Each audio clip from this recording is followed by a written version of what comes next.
So I was at my baptism.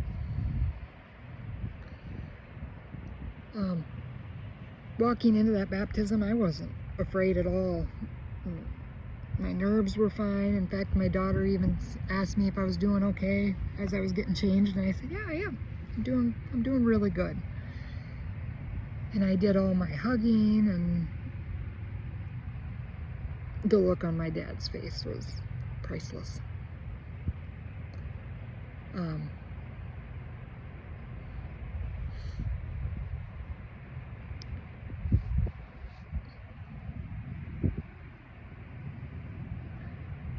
I am so incredibly grateful that he got to be there for that. Okay, so moving on. The next morning I woke up in an all-out terror. The anxiety was the worst it had ever been. I didn't understand it then, but now that I've gotten to this place, I understand that the devil was 100% trying to pull me back in. Like, your baptism meant nothing. All of this time in prayer is just fake and false. See, look at this. You know, you've asked God for healing, and here you are in an absolute panic. He's not answering your prayers, and all the things that the devil feeds into you. And again, I'm so grateful that I knew right where to go. So I walked into that office, and I sat down, and I says, I'm terrified. And that's when I started learning a little bit about spiritual warfare. Not much, but just a little bit. So I pushed my way through it. I spent time reading my Bible. I spent time writing down scripture that resonated with me and that I could hang on my mirrors and put all over my walls. And I put all over my house. I'm taking back what the enemy stole. That song just resonated at that point in my life, cranked up all the time. So here I am, still anxiety-ridden and stressed out, wondering why life didn't get any better. I mean, come on. Don't you remember? I thought once you put God in your life was great. So I must have been doing something wrong.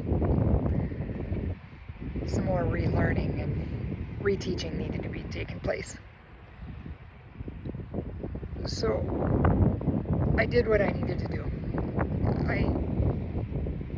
I did what scripture told me to do. I read everything I could find.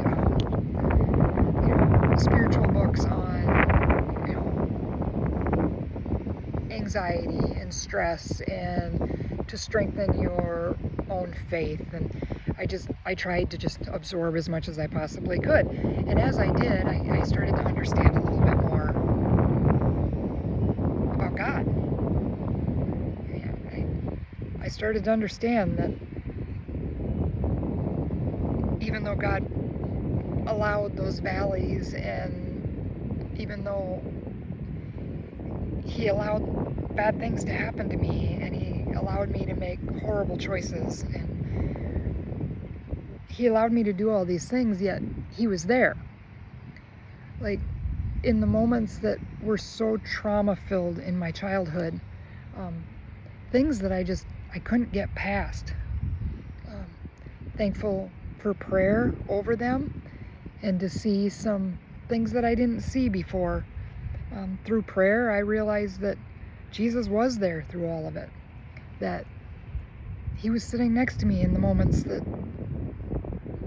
were horrible, in the moments that little girl was terrified, and in the moments that she thought her world was coming to an end. In those prayer meetings, I seen Jesus. I seen him sitting next to me. So then I got invited to a thing called Dunamis. I chickened out. And I remember going to my dad's house the day that it started, and I says, I wish I could have went. And I said, I should have went. Why didn't I go? I've never been away from my family. I'm terrified to go.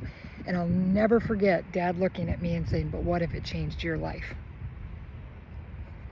You need to start looking at things on, but what if it changes your life?